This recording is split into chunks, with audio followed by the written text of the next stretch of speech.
Sanjaya said, "Beholding the Dhritarashtra army approach for fight, Krishna said these words for Arjuna's benefit. The Holy One said, 'Cleansing thyself, O mighty armed one, utter on the eve of the battle thy hymn to Durga for compassing the defeat of the foe.'"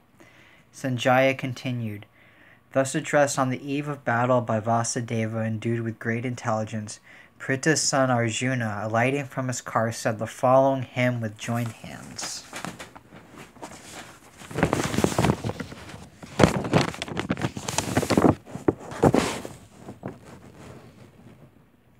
I bow to thee, O leader of yogins, O thou that art identical with Brahman, O thou that dwellest in the forests of Mandara, O thou that art freed from decrepitude and decay, O Kali, O wife of Kapala, O thou that art a black and tawny who, I bow to thee, O bringer of benefits to thy devotees.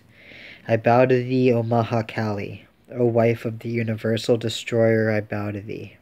O proud one, O thou that rescues us from dangers, O thou that art endued with every auspicious attribute, O thou that art sprung from the Kada race, O thou that deservest the most regardful worship, O fierce one, O giver of victory, O victory self, O thou that bearest a banner of peacock plumes, O thou that art decked with every ornament, O thou that bearest an awful spear, O thou that holdest a sword and shield, O thou that art the younger sister of the chief of cowherds, O eldest one, O thou that art born in the race of the cowherd Nanda, O thou that art always fond of buffalo's blood, O thou that art born in the race of Kusika, O thou that art dressed in yellow robes, O thou that hast devoured asuras assuming the face of a wolf, I bow to thee that art fond of battle.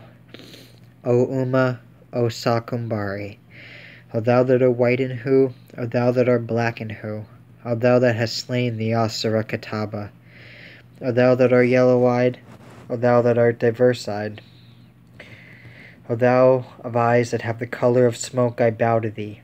O thou that art the Vedas, the Shrutis, and the highest virtue, O thou that art propitious to Brahmanas engaged in sacrifice, O thou that hast a knowledge of the past, Thou that art ever present in the sacred abodes erected to thee in the cities of Jambudvipa, I bow to thee.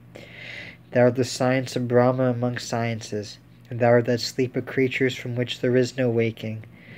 O mother of Skanda, O thou that possessest the six highest attributes, O Durga, O thou that dwellest in accessible regions, thou art described as Swaha and Swada, as Kala, as Kashta, and as Saraswati. As Savitra, the mother of the Vedas, and as the science of Vedanta.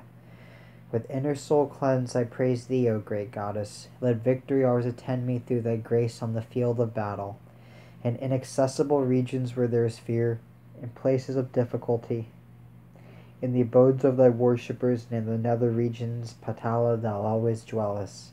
Thou always defeats the Danavas. Thou art the unconsciousness, the sleep, the illusion, the modesty, the beauty of all creatures. Thou art the twilight, thou art the day, thou art Savitri, and thou art the mother. Thou art contentment, thou art growth, thou art light.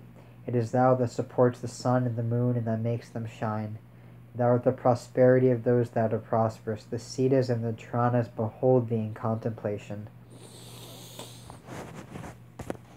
Sanjaya continued, understanding the measure of Partha's devotion, Durga, who is always graciously inclined towards mankind, appeared in the firmament, and in the presence of Govinda said these words. The goddess said, within a short time thou shalt conquer thy foes, O Pandava. O invincible one, thou hast Narayana again for aiding thee. Thou art incapable of being defeated by foes, even by the wielder of the thunderbolt himself. Having said this, the boon-giving goddess disappeared soon.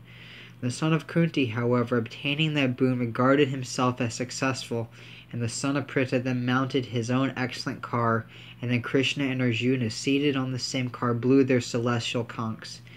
The man that recites this hymn rising at dawn have no fear at any time from yakshas, rakshasas, and pishakas. He can have no enemies. He hath no fear from snakes and all animals that have fangs and teeth, as also from kings.